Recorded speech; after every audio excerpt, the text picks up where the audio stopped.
Every single week that passes, someone asks me how to get into real estate in New York City. And I'm not giving them the easy answer. I'm giving them the honest answer. The truth is, it's not about getting licensed. That's the easy part. It's about all the things that come after the fact and how to actually be successful in this business. So what I'm going to go over today is the process, the cost, and what you should expect after you get licensed so you can understand if this is truly for you. Now let's start with the license itself. There's two licenses. There's the New York State licensed salesperson, and then there's the New York State licensed broker. You have to start as a salesperson, and you're sponsored by a broker. So you start with a 77-hour license course. You can do that in person, or you can do that online, and it's self-paced. The truth is, a lot of the things that you're going to learn there are more legalities and formalities when it comes to being licensed as an agent. Fair housing acts, things that you can do, can't do. Not so much about the actual duties and the activities you're going to partake in when you're actually licensed. However, this is necessary for you to be able to become a licensed salesperson here in New York State. You're going to need to take your 77 hours. You're going to take a school exam, and then you're going to take the state exam. You're also going to need to get fingerprinting. You're going to need to do a application. These are the steps in order for you to become a licensed real estate salesperson. So what's the timeline and what's the cost? So if you're intentional, it could take you anywhere from 6 to 10 weeks and anywhere from $500 to $800 to become licensed as a real estate agent. Once you've completed that, you are an official licensed real estate salesperson, and you're ready to make the biggest decision of your career, which is who is going to be your sponsoring broker and what brokerage are you going to be a part of. See, this is something that I made a tremendous mistake earlier in my career on not knowing how important this decision actually is. So you want to make sure that you're not just chasing a person or chasing a name, but that you are going where you're going to get quality of training. You're going to get mentorship. You're going to be somewhere that you're valued. You want to be somewhere that is not only for the short term, but also for the long-term growth of your career. Here's 3 questions that are pivotal when you sit down with a broker so that you can assess if they're the right fit for your career in your business. What does onboarding look like? What do your tools and lead system look like? What are your splits now? And when I become seasoned and I'm selling properties, does that change? What does that look like later? These are some of the questions that are going to put you in a position to seeing if who you are sitting with is the right fit. Here's a couple red flags you want to watch out for. Anyone that tries to get you to sign too quickly or pressuring you to do business with them. Another thing is lack of training or not having any structure for onboarding or when you start. Something that is a couple weeks or maybe even a couple months long. Let's talk about money. That's what everyone wants to speak about, especially if you're getting licensed as a real estate agent. Your intention is to make a lot of money. I know that was mine. Now, the truth is, over the first 6 months, most agents earn very little to nothing. I didn't presently have my first sales closing until about a year to a year and a half in the business. Now, everybody's experience is different.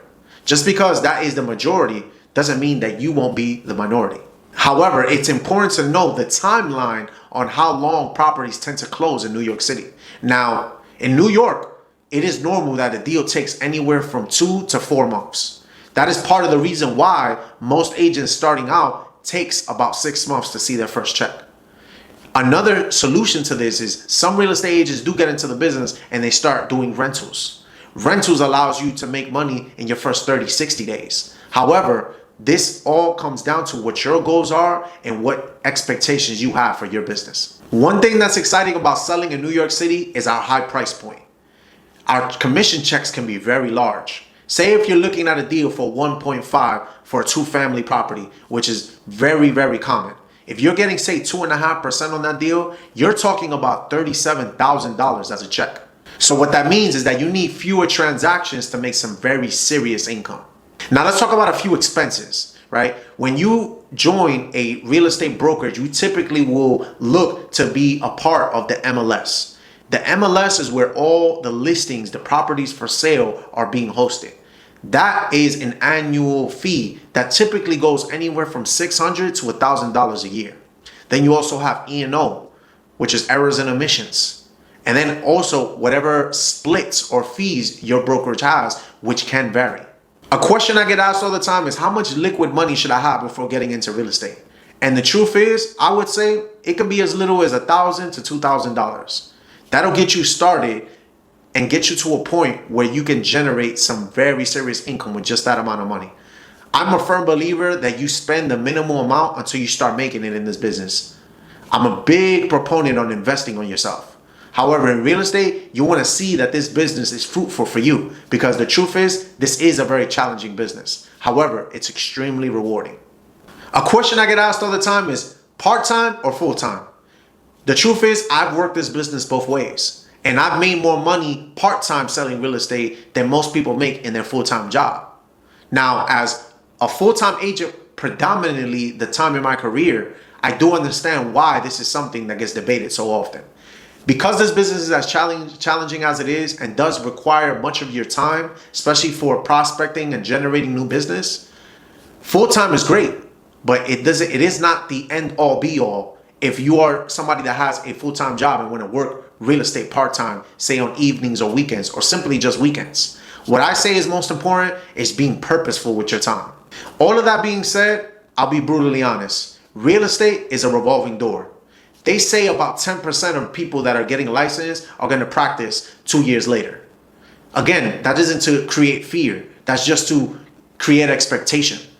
This is a business that allowed me to do amazing things in my life. So I understand the power of it. But this video is to speak to you so that you can assess if this is something you truly want to take serious. Because again, if you see it through, there's nothing better.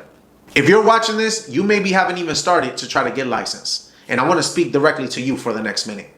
Great skills or industries that see big success in real estate sales, teachers, people in the hospitality business working at a hotel or a restaurant, any sales-based business or commission-based businesses. These are the typical industries, crowds, demographics that tend to do extremely well in real estate sales.